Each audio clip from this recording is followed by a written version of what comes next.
Okay, so today we're going to be talking about how to play an intro before a ballad, in this case in the key of G, using the intro that you just saw in the introduction. It's pretty simple. It's a nice way to lead into a tune, and hopefully it'll help expand your knowledge of the guitar a little bit in terms of the harmonies and what's available to you on the fingerboard. So let's get started. So for the most part, it's based on a 1-6-2-5 and then a 3-6-2-5 in the key of G with a couple of extra sort of passing chords thrown in that we'll talk about when we get there. This would be a really nice lead into a song like Darn That Dream, for instance. Something like, yeah.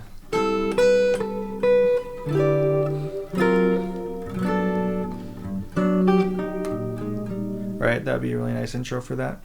I recommend that once you feel like you have some of these shapes into your fingers, try to transpose some of the ideas around, because they're very, very useful, especially this little flat 3 figure that we find. That's going to be really handy. Anyway, let's start. So we have a G major 7, simple shell voicing, a root, a 7th, and a 3rd, little triplet figure, and then this nice E7. Right.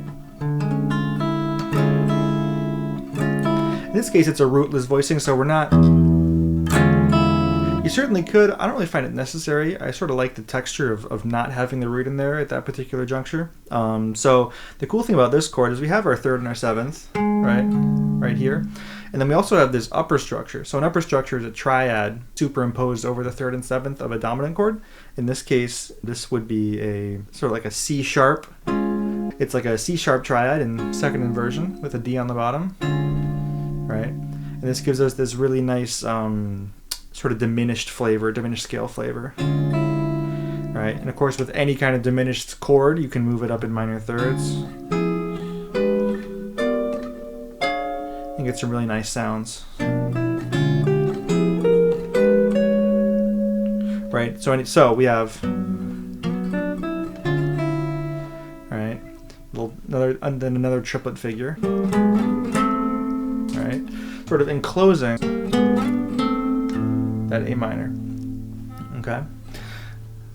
Then after that, we have this this partial D7 voicing. Again, it's a rootless voicing. So in this case, it doesn't mean there's no root in the chord. It just means that the root is not at the bottom.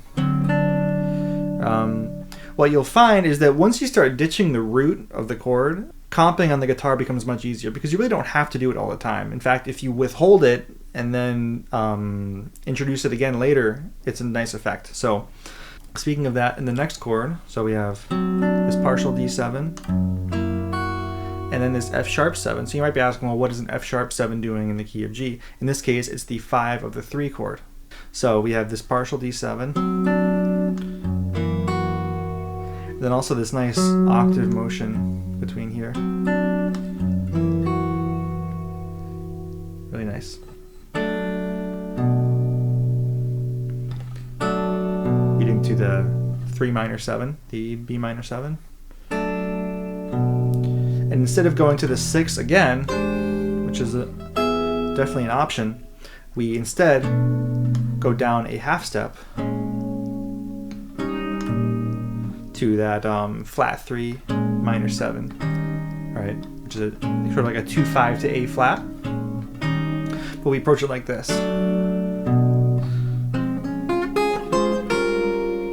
I love that.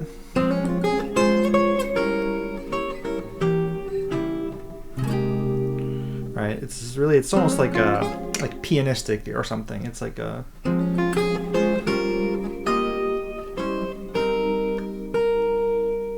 getting carried away. Apologize. All right, so we have that flat 3, right, and then we settle down on the 5, and now after all that A flat major stuff, essentially, you know, we're back in the key of G with the 2 chord. So.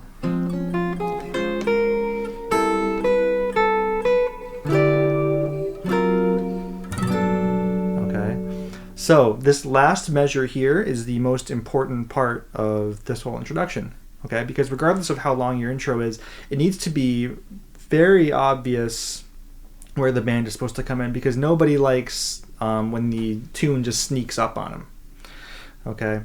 No one likes an ambiguous intro that leads to kind of an ambiguous downbeat. The band isn't really sure where all to come in.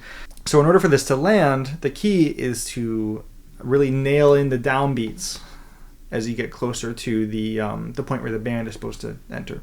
Okay, so that's why in this measure we have a very sort of straightforward rhythm. We go 1 and 2 and 3, 4, and as you're doing that, you're sort of, you know, look at the drummer, bass player, right? Signal your intent to start the tune. Because, like I said, nobody likes a vague intro. It makes it kind of difficult for the band to do what they have to do. And then, of course, you know, move it up a half step. Anyways, the idea here was to give you a little bit of theory, a little bit of background into what to think about when you're making an intro. It's just you, so within the bounds of good taste, you can do kind of whatever you want. The important thing is that when it's time for the band to come in, that you make it as clear as possible. Okay, that's it for today, just a short lesson. Anyway, that's it for today. If you have any ideas for other topics you'd like me to cover, please feel free to let me know down in the comments. And if you feel so inclined, please smash that like button as well. And I'll see you next time. Take care.